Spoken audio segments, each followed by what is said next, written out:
So we're going to talk about highway robbery that's happening on our country's interstates.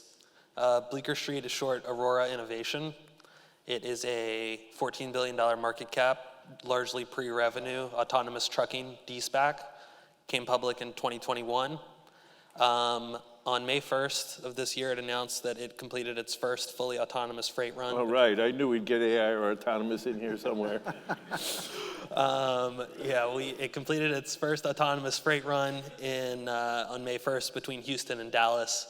It spent $4 billion it's lost $4 billion since inception, and right now it has to show 1,800 employees, 1,600 of which are engineers, basically manually annotating routes. And they were able to complete one route on a sunny Sunday afternoon on a straight line between Houston and Dallas. There's not much freight that moves between Houston and Dallas.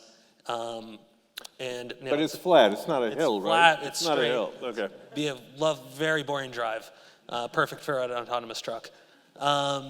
So now it's a scaling story. Congratulations. They got the tech where it needed to be, and now it's a scaling story. They have 10 revenue-generating trucks right now. They claim to be scaling to 10,000 trucks deployed by 2027. Our research unveils that there are key issues with that time frame. Their OEM partners are in disagreement with Aurora on that timeline.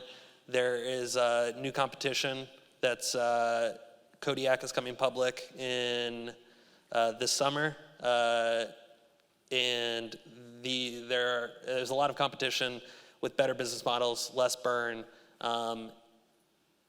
And so we think that Aurora needs to raise about $750 million more to get, or they're saying they need to raise $750 million to get to commercialization. They have a long history of overpromising, under-delivering. We think they need to raise $2 to $3 billion. Meanwhile, executives are selling, executives are leaving, and so we think it's a pretty good setup. Let's talk about it. Okay, so we, in general, we look for trying to understand what the perception of a company is in the market, and if reality is sufficiently different, that is kind of what makes something an attractive short to me. So the kind of perception when we started looking at this was that Aurora is the leader in autonomous trucking. We believe that Aurora spent $4 billion. It was able to take the driver out first, and now the real challenge begins. It is the high-cost producer of autonomous miles, which we think matters a lot as the business model of autonomous develops over the next decade. We've talked to people that said, Aurora has a business model. It will scale soon. There's a clear path to commercialization. As we said, it doesn't really have a business model. These are tech people. They clearly have not thought about the business model. Also, we talked to people, Wall Street loves partnerships. That was something that was said a lot. They have partnerships with Volvo and PACCAR to actually get the trucks on the road. Unfortunately, both of them disagree with Aurora on the scaling timeline. Also notable, former CFO gave Aurora management a C or a D grade. Not amazing. Okay, so on May 1st, they take the driver out. They do this freight run between Houston and Dallas. You'll notice that they're scaling with a Volvo truck, but Peterbilt, PACCAR, has built the majority of their trucks so far. Both of them are going to help them scale. You'll notice that the Peterbilt logo is blacked out on the truck.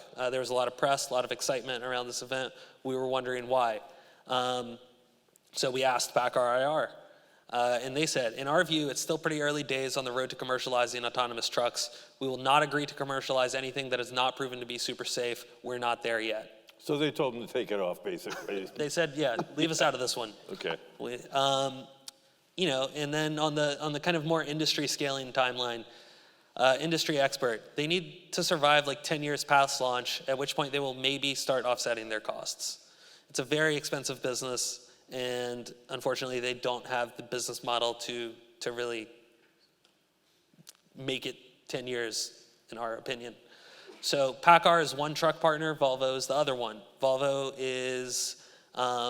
has an autonomous truck that Aurora is saying will be ready in 2027. Volvo has a long history of missing deadlines in autonomy.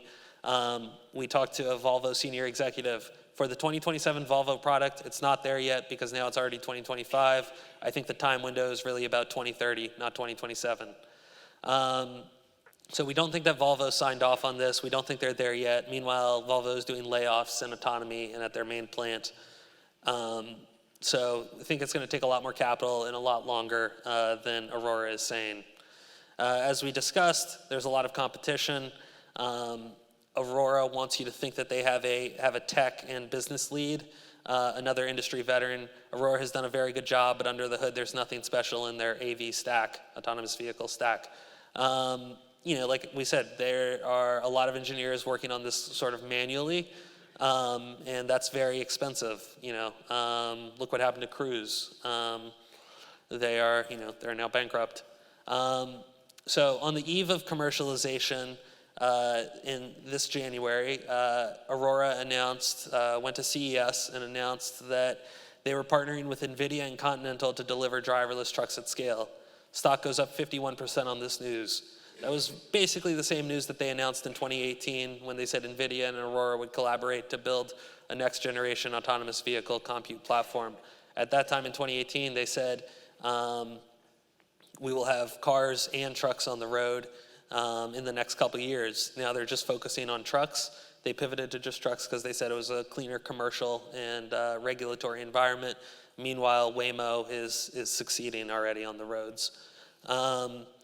We talked to another industry veteran, and he said, he was genuinely shocked that this is what they announced. I couldn't believe it when I saw it. They have already announced it. Meanwhile, we think it is just off-the-rack NVIDIA chips.